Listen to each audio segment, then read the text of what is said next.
Okay, hi everybody. Thank you for joining me again on another episode of Get Into It with Gila.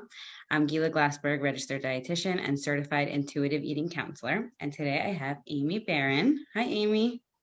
Hi, Gila. How are you? I'm doing good. Thanks for asking. Thanks for coming on. It's my biggest pleasure and my biggest honor to just come on to different forums and to talk about this important topic that we're going to be discussing today. Yeah, so I'll just tell the listeners I found you on Instagram. Your handle is I was supposed to have a baby. And I want to hear all about it. But I just want to say that, like, I was just so drawn to your page. Thankfully, I have never struggled with infertility or infant loss. Thank God a million times. But I do have, thank God, I have a brother who lost a baby. I- Um, Sorry. yeah, when the baby was like 3 months old. So it's just like, Hi. it's so like, yeah, it's so near and dear to my heart. And just like you hear so many stories about infertility, and it's real. It's like a real, like, and people just need support and to know that they're not alone. So if you can, I know I just went on and on about that, but if you can just tell us a little bit about who you are and what you do. Okay, thank you. You didn't go on and on, and I mean, it's funny because I'll tell a little bit about the work and the page, but this topic, this general topic of infertility, pregnancy loss, infant loss, is so vast and so wide, and in our community is really just coming into the fore and just starting to be discussed. Like I always say, like you can never talk too much about this. Like the little bit that each of us do just help the people who are suffering feel so much less alone. So I mean, before Corona, when all of us were having multiple Shabbos guests, like my work used to come up at every single table, Wow. and we talked about it at the table. And so Mhm. I personally always feel there's never too much that anyone can talk about it. So please. So I'm Aimee. I'm Aimee Barron. I am a physician. I'm a doctor by training. I'm a pediatrician. And I come to this work because I personally suffered with secondary infertility, and also had, unfortunately, 6 miscarriages, um, two of which were in the first trimester. And then I had four second trimester losses in a row. Um, and look, Baruch Hashem, Kenai Nahara, I have 5 children. So I think specifically in the Jewish community, like if people don't know me and don't know my story, you just take a look at my smiling, happy family. If you happen to run into us, if we're, going to, I don't know, apple picking, or if we're on vacation, or you happen to run into a picture on my personal Instagram or social media pages, and you see a happy, smiling family with Kanai Nahara, 5 children, and you think, wow, that's so amazing. But Mhm. but the reality is that these stories and these experiences that I had and that people have or had, um, are so deep and they're so painful. And we as a community were really just not doing a good job addressing all of those needs and the people who are suffering. And I think, my specific, the way I came into this is that, after my youngest are twins, and they're now 7. They actually just turned 7, thank God. Um, when they were 2, and after I knew that I wanted to take time off and spend time with them as they were growing up, because they came on the heels of all of those second trimester losses. And when I started to think about going back to work, I was asked to speak publicly in my community. I live in Riverdale, and to talk about my experience with loss. So this was 5 years ago. And like, if we all think back to 5 years ago, what was happening then was that the general public, not the Jewish public, but the general public was starting to talk about infertility. You would every now and then see a celebrity talk about her story, or you would see some, article in a newspaper, or a TV show would feature that as one of their storylines, or a movie or something like that. But it wasn't being really discussed in the Jewish circles, and especially in the Frum circles. And I think what I was on social media and on Instagram personally before. Like I've been on Instagram probably since its inception, almost like maybe 5 years ago, 7 years ago, but whatever it was. And what I saw was that there were these emerging accounts, like one after the other. And then there would be dozens and hundreds of accounts that were talking about infertility and people's personal stories, or talking about miscarriage, pregnancy loss, infant loss, but nobody was doing it from a Jewish perspective. Like all the Jewish organizations, and there are many fertility Mm-hmm. organizations, and they all do incredible work. They just weren't talking about it on social media. What they were doing instead was that they were just pitching their programming, or they were, doing fundraising campaigns, but they weren't being supportive to the community. And seeing that it was done so well in so many other ways, and so for so many other communities, I just like, and being a person who is in tune with social media and understands how it works, it immediately struck me that we were just dealing with a real hole in what the community could offer everyone who was suffering. Because the piece that's unusual, even more unusual about the Jewish community, and I will say even more so the Frum community, is that we don't talk about things that are private. And infertility and loss often sort of falls in that bucket. And people felt this intense shame and stigma, and just really and didn't want to talk about it at all. But the beauty of social media is that you you can like come on and mindlessly scroll. Like you can passively get the support without actively giving your story to anyone or making it public. You can create a dummy account and, anonymously, and just and post and even use it in a way that people don't know who you are, but still share your story. So I I was supposed to have a baby last year in the spring of 2019. And it's filling a need. It's Mm-hmm. filling a void. And I'm just grateful to be able to have the strength to be able to do this. Wow. Um, wow, what a story. Okay, so first of all, I'm so sorry for your losses. Thank you. I can't even imagine. Yeah. And I watched a few of your lives, and although I didn't personally lose a baby, thank God, I felt a tremendous amount of support, and almost like that time period was so hard for my family. So it was like for me, like the sister, the aunt, like it helped. So I can't, you are just helping so many people with Thank you. this Look, level. and that's that's another aspect of this, right? Like the when we think about infertility or think about loss, you think that it's just happening to the couple, like it's just those two people, or if you're single or whatever it is, like it's just happening to that person. Mm-hmm. The reality is that when someone's going through something, and especially something like this, it's happening to everyone around them and everyone in their circle, and everyone is suffering and doesn't want to see that person in pain, and everyone wants to know what to do to help. Like it's happening to everyone. So you're exactly right. Like this account, this nonprofit that I run, is meant to not only support the people who are actually going through it, but it's also meant for people like you and anyone else who is knows someone, because we all know someone. We all Mm-hmm. know Mm-hmm. someone. Yeah, so I have so many questions. So, so first Please. of all, so what is the goal? I know the goal is to provide support, but what else is the goal of the page? So the goal of the goal of the page, the goal of the nonprofit is basically threefold. One is support, like it's support here, there, and everywhere. It's Mm-hmm.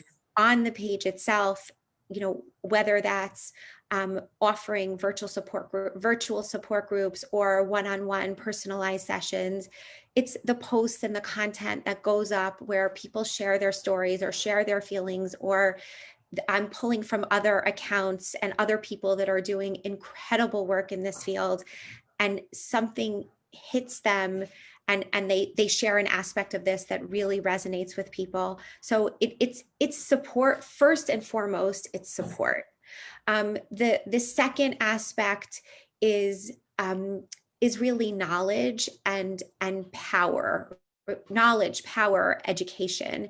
It's the giving the rest of the community the tools to be able to support, exactly as I was saying before, to be able to support the people in their lives that are suffering. But in addition to that, it's also for the individuals who aren't yet at that point in their lives and want to, or are thinking like, hey, like, I only get my period every, 3 months or every 4 months. And I don't know if that's normal or not, but like, it doesn't matter because I'm not married or I'm not trying to get pregnant now, but like giving pieces of education and advocacy to people to have them know, like, these things are typical and these things are not typical. And if this is something that's happening to you, then maybe you should go to your doctor and try to get it checked out now before you're in that stage, you're in that parsha of where you're trying. So the second piece is really knowledge and advocacy. And, the third piece is collaboration. One of the main thrusts, the main missions of I Was Supposed to Have a Baby is to be this umbrella organization for anyone in the Jewish fertility community. So I have collaborated with and spoken about as many different Jewish fertility organizations that are out there that want to be publicized. It's funny, like, because you would think like, who wouldn't want like free publicity? But the reality is that sometimes certain organizations are very localized and local geographically, or very, they have a very small target audience, and they only have a certain number of staff and certain amount of funding, and they actually don't want their organization sort of advertised to the world because they can't handle it. They can't handle the volume. So whoever wants, my goal is to be the place where people come to get the online support that you can sit in your room, in your bed and cry and still get the support. But then when you actually need to figure out which doctor to go to, or need to schedule this test, or need funding for a certain treatment, like, you'll then go and find the organizations because you know about them because I've already talked about them. So it's the collaboration, cooperation in the Jewish fertility space. That's the third piece. So it's really like a one-stop shop. Like if somebody is struggling, somebody has a family member struggling, any of those things, they would go to your page. They would either get the support and the knowledge. Like I was just watching your live with Bracha, and yeah, and I was really thinking about it. Just for my listeners to know, I try to research the person I'm interviewing to an extent because I like the organic conversation. So I don't want to like hear the whole thing, You're incredible. Yeah. Yeah. But I loved what she was saying about like never ever asking or saying that somebody's pregnant, even though it seems like such a sensitivity, but there's so many stories. There's too many stories. So many. And I was like, that is really educational. Like anyone who's watching that is gonna think twice, even though I've slipped up. We all have. Yeah. We Yeah. all have. Yeah. We all have. Yeah. Yeah. Yeah. Look, I think, look, the organization is young. It just started, a little bit more than a year ago. So we have these lofty goals. We're hitting all of them. And we have many plans to build out even what's there already, to build out with future programming and future collaborations. There are many things in the works. So we're young, but the goal is to bring this to, look, it should be that anyone who's struggling should be able to know where we are so that they can get the support. That's the goal. God willing. But God willing, let me just say 1 second.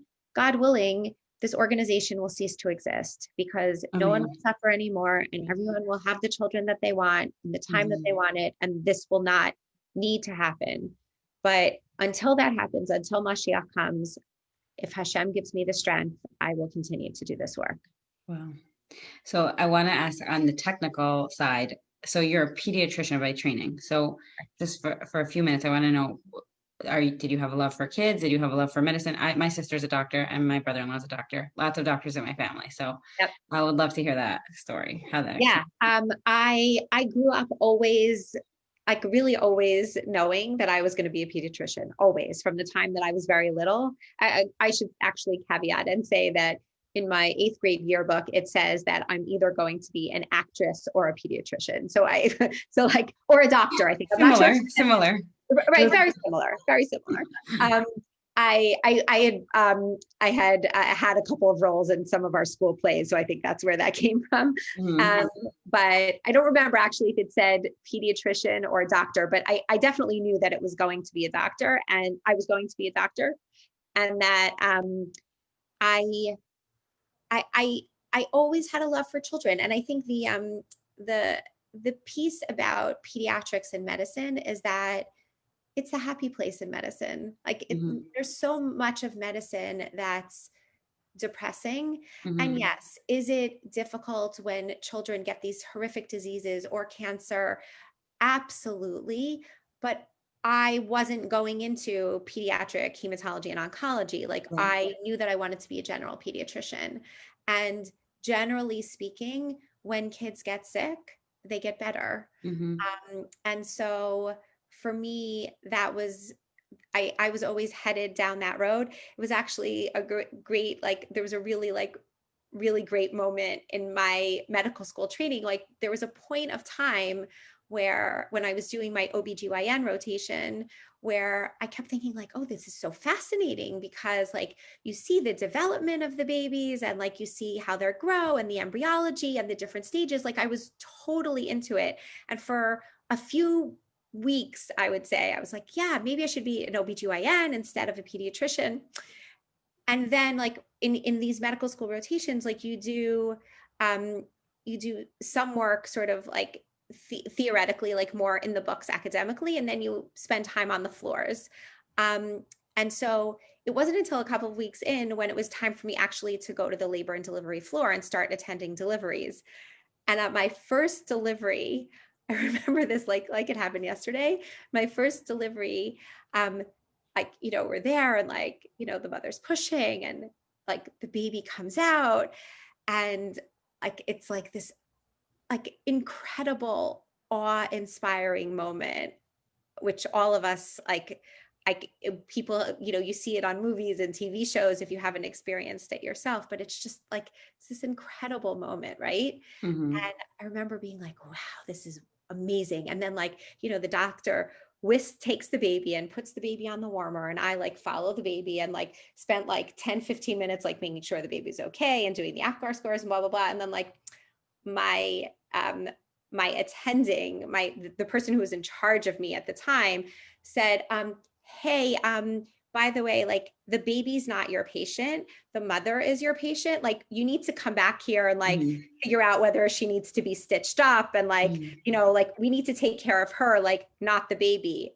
And I was like, Mhm. no, like I want to go back over there.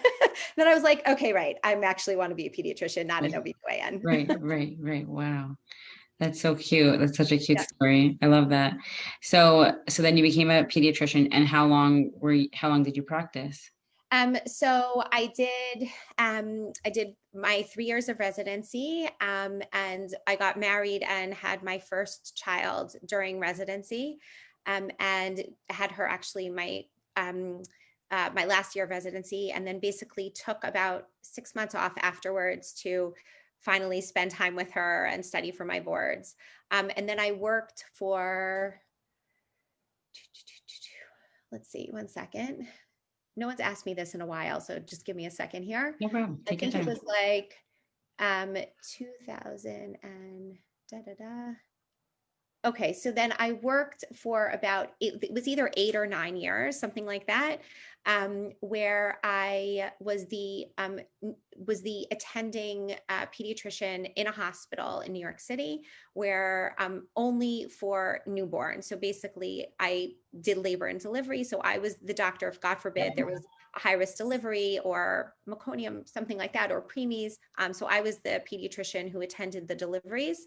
And then also I covered the newborn nursery and the NICU. So It that was sounds like you got to do like that right, exact right, experience over and right, over again. right, right. And I did, and it was Yeah. amazing. The truth was is that it just that in at that time in my life, it was shift work. It wasn't an office practice. It was shift Mhm. work, and I could make my own schedule. And for someone who was newly married with a baby at home, and God willing, adding more children to our family, the intention was I didn't want to be working full time. I wanted to be able to say like, I don't want to work on Shabbos, on Yontif, It was flexible. in the summer or whatever. Like I wanted it to be flexible. And so this was the job that enabled me to do that. But yes, you're 100% right. I got to experience the awesomeness of deliveries all the time. And it was incredible. Wow. So when you were working as a pediatrician, you were also experiencing a lot, like that's when the miscarriages. Right. Right. So what happened was, so I had my daughter, then we had that period right after she was born. We had almost 3.5 years between her and my son. So that was my period of secondary infertility, where, I'm taking care of other people's babies all day long and have one of my own at home, thank God, but still was unable to get pregnant. We went through lots of different fertility treatments. We never got to IVF, but lots of different fertility treatments. That was when I had my first loss, and a lot of medical complications afterwards. But still, I continued to go back to work. It wasn't after I sort of healed from the complications that it wasn't triggering for me to go back to work. It was like, this was a blip in the road. It's bad, and I'm really sad about it. But like, like, that's just it. I already had a baby, and like everything's going to be fine, and I'm just going to go back to work. Mhm. And I did. And then from that point on, Baruch Hashem, infertility, not my problem anymore. So then we had my son, I had my daughter less than 2 years after that. So 3 kids. And then we thought like, okay, let's start trying for the fourth. Thinking I we're in the modern Orthodox community. I never thought that I was going to have 12 children, but we didn't Mhm. think we were stopping at 3. Mhm. Again, getting pregnant, not my problem. Got all the way up to 16 weeks and inexplicably, went in for my regular checkup and there was no heartbeat. And that happened exactly in the same way for 3 more times in a row, either at 16 or 17 weeks. And we basically, look, I mean, you hit on it exactly right. Like the question was, how did I go back to work and take care of other people's babies when Mhm. I was struggling to have my own? Mhm. And so, look, a 16-week loss for me, and again, I don't presuppose any of my experiences on other people, but for me, that 16-week loss was devastating. I was a wreck. Um, Also, the baby was healthy. There was nothing wrong with the baby. And to think that like my body just failed and couldn't carry this baby, we had no answers. And so that was also very difficult to try to grapple with. And we so I still knew, like, I went to medical school. I was a pediatrician. Like, to just throw my job away just because it was hard for me to dig my way out was just really not something I was thinking about. So I took, I don't remember the time, how much time, but I took enough time so that I felt like myself again, and then went back to work. And those first few shifts were really hard. I remember like I was standing in the delivery room and like almost lost it like Mhm. multiple times. Mhm. Like I remember there were a bunch of times like after the second loss, because I did go back after the second loss also, after taking even more time off. After the second loss, there were many times I had to walk out of rooms because I was sobbing. Mm-hmm. But I did go back, and, as we all know, like the more you do something, the easier it becomes. And so those first few shifts were hard, but then I kind of settled back into a routine. And again, like we also never got any answers. So it was just like the doctors kept saying, like, just keep trying. Like, you have Mm-hmm. 3 healthy kids. Like, I'm sure it'll be fine at some point. Wow. But after the third loss, I stopped working. There was no way I was going back. I knew emotionally I couldn't handle it anymore. And at that point, we had started to do a lot of investigation and talk to different doctors all over the country. And it was logistically, it was impossible, but frankly, I was not in a place that I could have done that work anymore. And so I stopped working. Did your colleagues know? Like, I mean, I'm sure they saw that you were pregnant. So was it like, were they supportive, or was it just like really like, I don't want to say shameful. I'm just saying shameful because like just from my own like personal, like the Yep. losses in my family, I remember feeling a lot of shame, like we were talking about before, stigma, maybe like pity, like didn't want to be pitied. Like, was there a lot of that? Um, there were only a few people that I told. There were only a few people that I was close with when I was working. So obviously I had to tell my bosses, and they were super supportive. And again, like my schedule, I was working per diem. So I basically told them when I was available. So it Mm-hmm. wasn't as if I had this regular schedule and they had to slot other people in. They were more slotting me in when I wanted to work. Mm-hmm. So they were super supportive, and it just meant like that they had one less person that they could reach to when they had holes to fill in the schedule. Um, there was one nurse that I was very, very, very close to, and she was incredible and super supportive, and really lovely, and really, like, it was shift work, so I could never depend that she was going to be on the days that I was on. But when she was there, it just felt like I was working with a hug. Like Mm-hmm. the whole shift just felt better.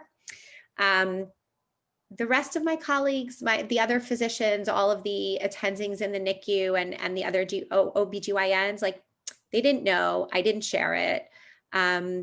It wasn't really relevant to what I was going through. And so I stepped out when I needed to, and like pretended that I needed to go to the bathroom. Mm-hmm.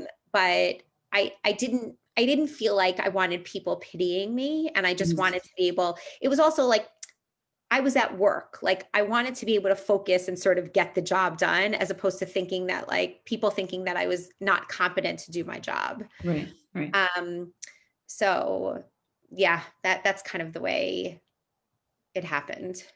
And did you feel like you were suffering like in silence? Like at that point, were you sharing your story with like your community or? No, no. Again, like, so let's just go back in time. The the bulk of my losses happened between 8 and 11 years ago. Not the first Mhm. loss, but Right, those four right. losses. That was a time, both in the general world and also in the Jewish world, where people weren't talking about this. So did my close friends know? Yes. Obviously my entire family, and also, like, there were other random people in the community, especially that first loss. Look, I was 16 weeks. I Right. was fully out there. We had already like, we didn't put an announcement out, but Mm-hmm. everybody knew I was pregnant. Mm-hmm. And then we had to tell people I was not pregnant. Mm-hmm. And it was horrible. It was horrible. So, and then the next pregnancy also, like, because people said it was a fluke, like, we didn't announce, but people saw I was pregnant. Like, Right, I look pregnant when I'm pregnant. right, I'm not one of those people that carries small. Like, I look pregnant when I'm pregnant. right. But for the last two pregnancies that we lost, I didn't share with anyone that we were Mm-hmm. pregnant, Right, because I barely left the house. Like, let's just, like, call it what it is. right. Like, I could barely admit it to myself, let alone to tell other people. Like, I was sure that those pregnancies weren't going to end in a healthy baby. Like I was certain I was going to lose them also. I mean, obviously I was hoping that that wasn't going to happen, but I was so scared. Right. So Right. yeah. So when I'm just going back to the beginning of the interview, when you were Yeah. talking about starting this page because nobody was talking about it, Right. is that, was that in a way like filling that void for, would have filled the void for you because you didn't have the support? Absolutely. Absolutely. Look, I created this space for me, the me that I was 8 to Right. 12 years ago or Right. whatever it was, not Right. the me who I am now. I've done my work, you know, my therapy and I've done the work on myself to get myself to where I am now. But the me who I was then, I would have loved an anonymous space where I could just lie in my bed at 3 o'clock in the morning when I wasn't sleeping anyway, and just like pick up my phone and feel the love and feel like people really got it and knew what I was going through. I created it with that me in mind. Yeah, absolutely. So when you were going through all this, you didn't really have support or you didn't really have who to turn to. There was one person, who also had 3 second trimester losses at a similar time that I did. Like I would have a loss, she would have a loss. Mhm. And we we were family friends. And immediately, like when I had a loss and she had a loss, people put us in touch with each other. And she was the person that kept me sane. Wow. It was her and only her, and she knows it. And if I didn't have her, there would have been no one. Wow. Yeah. So you created what you needed a few years ago and with that exact experiential feeling of what somebody who's experiencing loss would need. Now, Yes. I really want to go there. Like, where does this shame and stigma come from? Like, what or why is it so private in the frum community? Because I think it's important to know. Like, we have to change that. Right. Um, Look, I have many ideas. I personally think that a lot of it is rooted in shidduchim. I think that that's where it's from. I think there's a shidduchim piece, and then there's the secrecy and privacy piece in terms of like everything that's Taras Hamishpacha sort of related. Like we don't tell people we're going to the mikvah. We Hmm. don't tell people when we're counting. We don't tell people when we're trying. We don't tell people, like, not that I'm saying that we should. I'm just Right. saying I'll deal with that part first and then the shidduch afterwards. Hmm. Like there there is this, like we're given this, like, don't talk about it, don't talk Hmm. about it, don't talk about, like, don't talk about sex, don't talk about, don't talk about when you're trying, don't talk about if you're not trying, don't, like, we don't talk about anything that's in regard to the bedroom in a public way. And I think because, look, look, I mean, you could have sex anywhere and create a baby anywhere, but Hmm. typically it more typically happens in a bedroom. And Right. so I'm just saying, like, I think it sort of falls under this concept of we don't talk about that. The infertility piece, the loss piece, I think it's really rooted in a beautiful, like, we shouldn't talk about it because if we talk about it, it's going to bring more pain to the people who are suffering. We shouldn't talk about it with them. We shouldn't talk about it with the people in their families, because if we talk about it, then it's going to remind them of their loss, and then they're going to be even more upset than they are now. And we shouldn't talk about it. Let's just bury it and Right. forget about it. And that and let's just say bury it, right? Let's just say Right. that that's an old school belief, Correct. right? About anything. Correct. The more we talk about it, the more we cause pain, but that's really not. Correct. The more That's we that's talk not about it, the the more way. we normalize and support, right? Exactly. Look, that's a very old school philosophy in Right. general. And we also, there's so much research out there in the general psychology community about how, the more you sublimate, the more you push away negative feelings, the more you try to pretend that they don't exist, that it ends up, like, number one, coming out later in ways that you would never have expected. Two, it can affect your body both like physically and also psychologically. You can suffer with all sorts of ailments. Like there are Hmm. so many different detrimental effects that come from the secrecy and the shame and the not talking about things. Okay. And it's just so much healthier to really discuss things in a supportive way for people so that they don't have to suffer alone. So Right. I do think that some of it is rooted in that. And then I think the other piece is I think in our community it's also rooted in shidduchim, like, oh, they had a loss in their family. Oh, they're going through infertility. And like, yes, obviously, like there are things that are genetic, and like I get that. But there are so many medical advances nowadays. Like, just because you have a specific diagnosis doesn't mean that you're never going to have children or that you're never going to have healthy children. And most rabbanim in all communities are allowing, and I'm using most because they're still not all, but are allowing medical intervention for fertility treatments.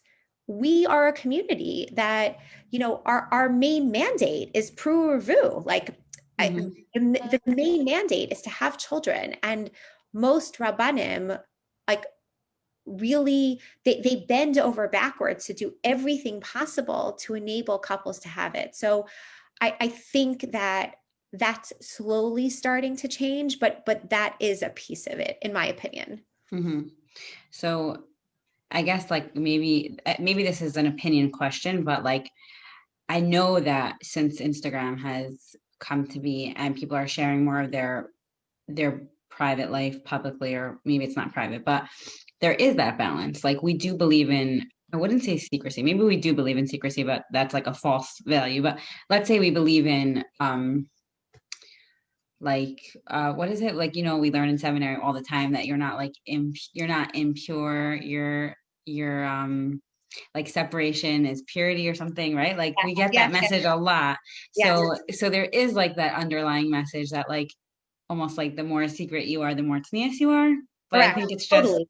Yeah. misconstrued in a lot of ways. So where is the line that we want to share and support? Yeah, look, there is, I'm not, I'm a person, I'm personally, I mean, sneeze in my own life. I'm not, both in the way I dress and, in the manner in which I go about. I wouldn't say I'm the model for this, but it's definitely a value that I hold and one that I think that is important. Um, where's the line? I think the line is that when we're we're not, if there are people who are in pain in our community, and we are not doing a good job at reaching them, and they're feeling isolated and alone, and then can have so many other detrimental effects in terms of their own mental health, which can then spill over to their families and their Mm-hmm. children and then the community at large. Then where do those values lie? Like then we all have to like take a look and say, like, what are we really doing here? Right. I think what I always say is that the Jewish community, and specifically the Frum community, I always believe is about 5 years or so behind the general public. Like, Mm-hmm. everybody else was talking about cancer years before we started talking about cancer. Mm-hmm. Everybody else was talking about mental illness years before we started talking about mental illness, right? And like I could give you 1,000 topics like that. You know this as well, Right. Right. right? So I think that slowly, slowly, slowly, we're realizing that yes, there obviously is a value in privacy and in SNEAS, and making sure that people are given the space, that the private space they need to be able to handle and grieve and do whatever they need.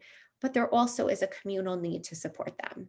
Mm-hmm. Definitely, 100%. I think the visual that came to my mind when you were saying that the firm world is 5 years behind is like almost like dipping your toes in the water. Like they're like the community at large is like, should we talk about this? Let's try. Let's see. And then it's just like Right. flows. Like, oh, Exactly. mental illness. Yeah, we all have mental illness in our family. Yeah. Grief, loss. Yeah, infertility. Like, and then it's like there's just this like outpouring of support, like all these Yes. organizations. And yeah, I guess I wasn't trying to challenge you. I was just trying to, I always love to like No, pick. I didn't take it that way at Okay, all. okay. I love these conversations. I Yeah. love them.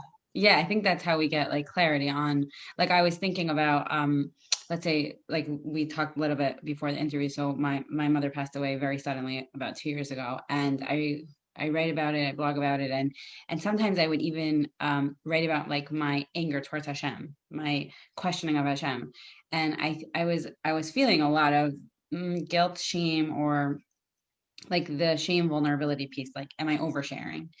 And I am in the very from Orthodox community, so there is like a little bit of like I'm pushing the envelope, but I got so much feedback, like thank you for talking about that. And I am definitely a questioner. That's just my personality. And I was thinking about a Rav who I was close with before I got married, Rav Milstein. I remember him giving a shir saying, we don't have blind faith. That's not Judaism. We are supposed to like question and turn, and the whole Gemara is about questioning. And I went back to that person, that topic in my brain, and I was like, guys, this is real. Like you suffer a loss, Hashem's pushing you. Of course you're questioning. That's part of it. And like we do have to talk about it. We can't just be like I always have this joke with my friends, and I hope I'm not offending anyone on this podcast, but I always have this joke with my friends like, hi, how are you? I'm good. Baruch Hashem. My house is a mess and I'm crying in the bathroom. Baruch Hashem, Baruch Hashem. I'm like, you don't have to say Baruch Hashem that you're crying in the bathroom. Like,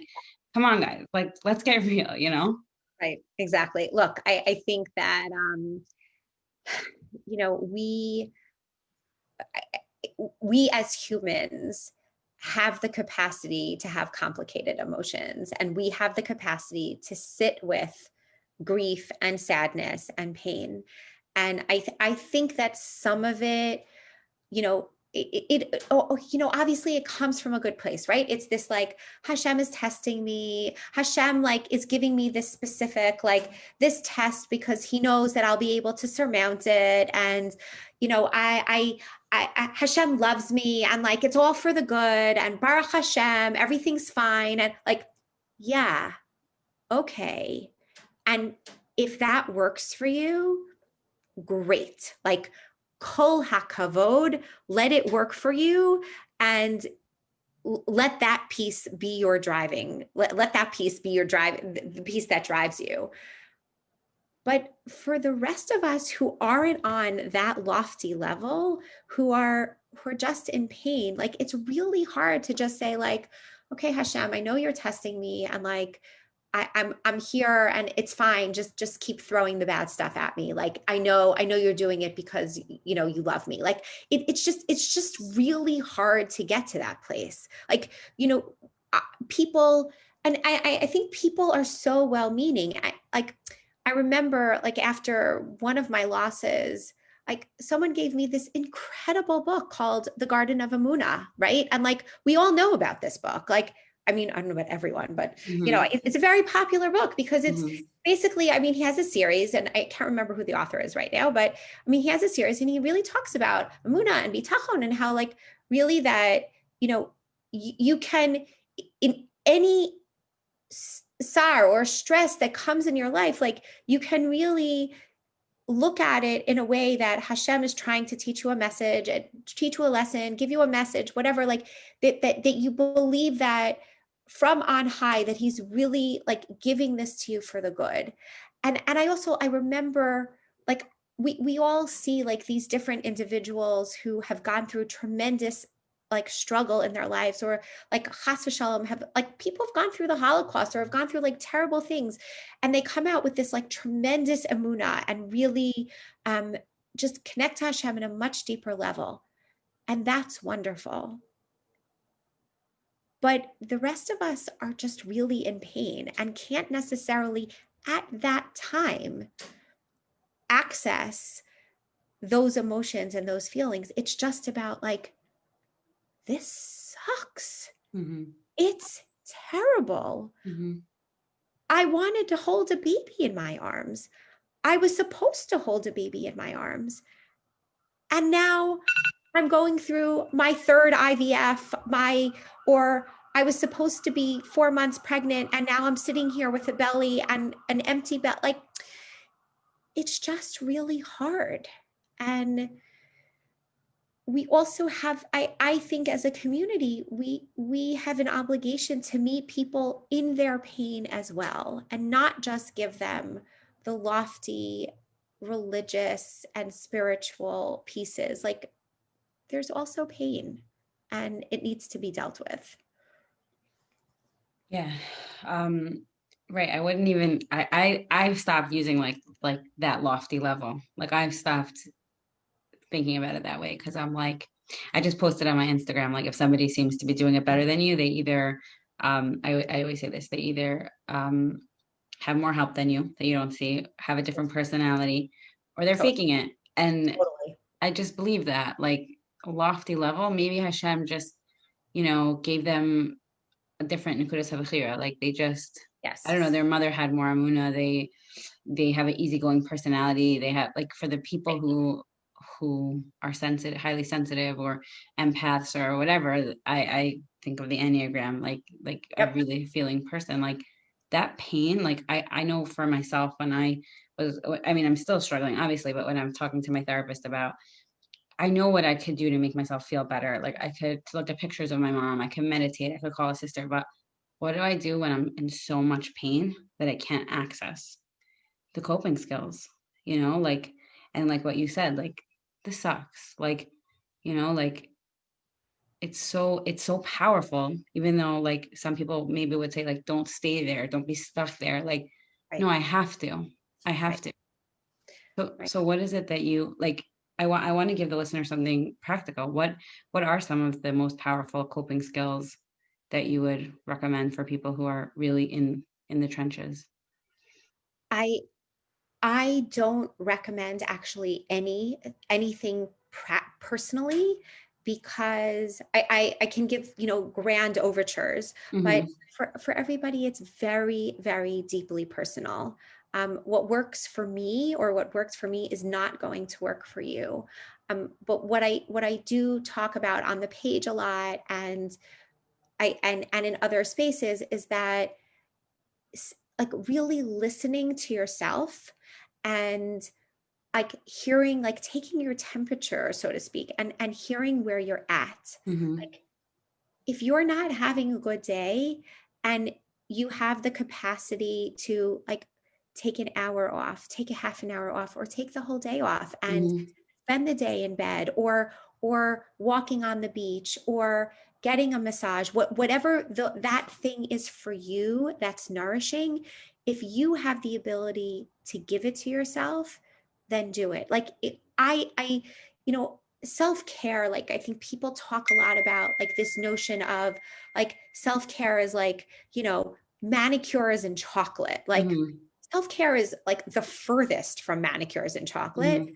Self-care is listening to yourself and knowing what you're capable of. Right. And then if you're not capable of X, Y, or Z, like, so the first self-care I always say is, like, saying no. Like, Mm-hmm. you can say no Right. because you're not up for it, and Right. that's okay. Right.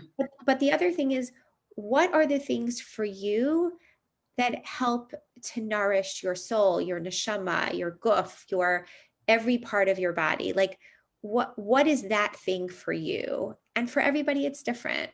Like, for me personally, when I was in the trenches and going through all of my losses, and, like, on a day to day would, like, wake up and be like, I'm getting back into bed. Like, there's no Mm-hmm. purpose. Like, this is Mm-hmm. horrible. Like, I could not see the light. Mm-hmm. For me, it was just about distraction, like anything that I could do to not fixate on my loss. So it was like every possible book I could get my hands on, Mm-hmm. every magazine, TV show, movie. It was just about, like, anything I could do to not think about it.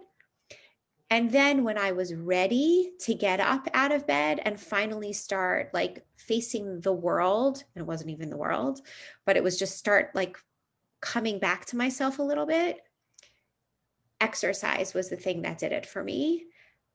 Because I'm a person, when I get pregnant, I gain 1 pound for every week of pregnancy. So I had 16 or 17 pounds plus on me for every Mm-hmm. pregnancy that I lost. And the fact that every single morning I would try to get on my clothes and they wouldn't fit was a daily reminder of everything that I had lost.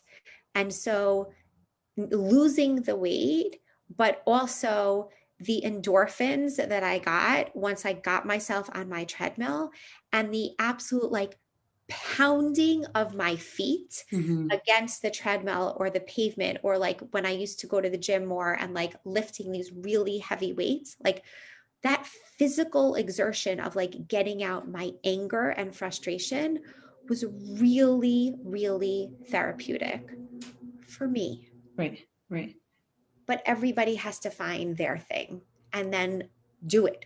right. I love That, what you said. It's like permission to stay in bed, permission to watch TV, distraction. I think I was thinking about like what I teach, which is intuitive eating, which is, I always say that intuitive eating spills over into intuitive living, and like the cues of your body, am I hungry? Am I full? Am I sad? Am I happy? Do I need distraction? Do I need exercise? Like that comes from, like permission to feel. And like you said before, I'm going to start wrapping it up. I know you have to go, but like you said before, um there's, I think I just lost my train of thought. no, I was just going to say very quickly the permission, Yes. like I'll just say it Yeah, even permission. spills over even to my life right now. Like last night, it was almost midnight and I still had like a half an hour, 45 minutes worth of work to get done.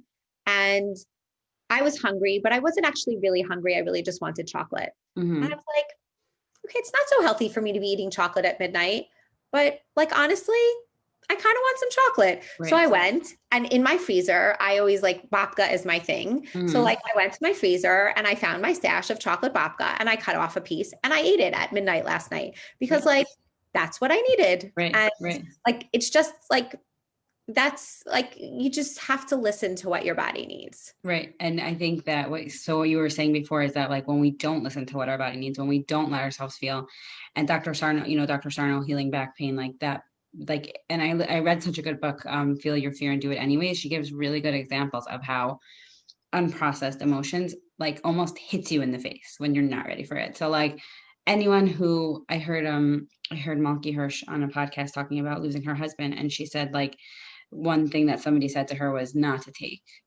medication to go through the pain. Everybody will say something different. Right. I've heard many different things about Yeah, dealing for with sure. pain and loss.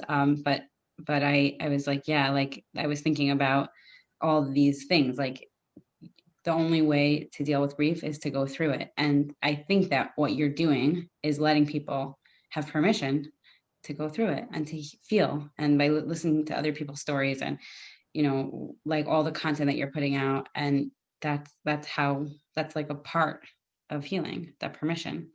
God willing, that's the hope. That's the hope, and that people feel that they have the permission to feel, and that they also feel the hug at the same time. That's the hope. Yeah. So thank you so much for joining us. Where could people find you? The best place to find me is on Instagram. I was supposed to have a baby, or there's a website. I was supposed to have a baby.org. All We have lots and lots and lots of resources. There are dozens and dozens and dozens of highlights on different topics related to infertility or loss. There are 50 plus Instagram lives that are on YouTube that people Mm. can watch, different topics, different professionals, lay leaders, etc. There's lots of content out there. Go find it. It's there. And if there's something that you want me to address, if you feel that there's been a hole, if you just want to connect, if you want to tell your story, please come find me. I'm always open to people messaging me, and I answer every single message personally, and I try to do it within the 24-hour period. Wow. And that, I'll just say, like, that's an example of somebody like taking their pain and like using it to serve. It's incredible. Incredible. Everybody has the ability to do what they can. And I have, like, as you said, like the way you posted today, I didn't see it yet, but how, like, if someone's doing it better, it means that they have more help or they have more this or Mhm. whatever. So, Mhm. so I have the ability because I have help. I make no, I make no excuses for it. I have a cleaning lady who helps me to keep my house running. My husband is incredible, and I can do this work completely free because his salary enables us to support the family. And so I don't have to bring in a salary and work as a pediatrician at the moment. So like it's Hashem has given me these opportunities for a reason, and I'm just trying to help as many people as possible. It's incredible. Incredible. Okay, so I'm gonna put all your information in the show notes so that everyone can find you and get the support they need. Great, Gila, thank you so much. I've done a lot of interviews, and but this message is important, and this work is important, and you brought out a number of different things that I haven't spoken about in a really long time, and the pieces that are really important. And I I love the way that you come at this because you you you want to be able to bring these kinds of education, this kind of education to your community as well. And it's coming also from the loss of your mother, which I'm so sorry about. But I'm also just grateful for the opportunity. Thank you so much. You really it was so easy to speak with you. Thank you. Thank you so much for joining us. Have a Thank wonderful you. day. You too.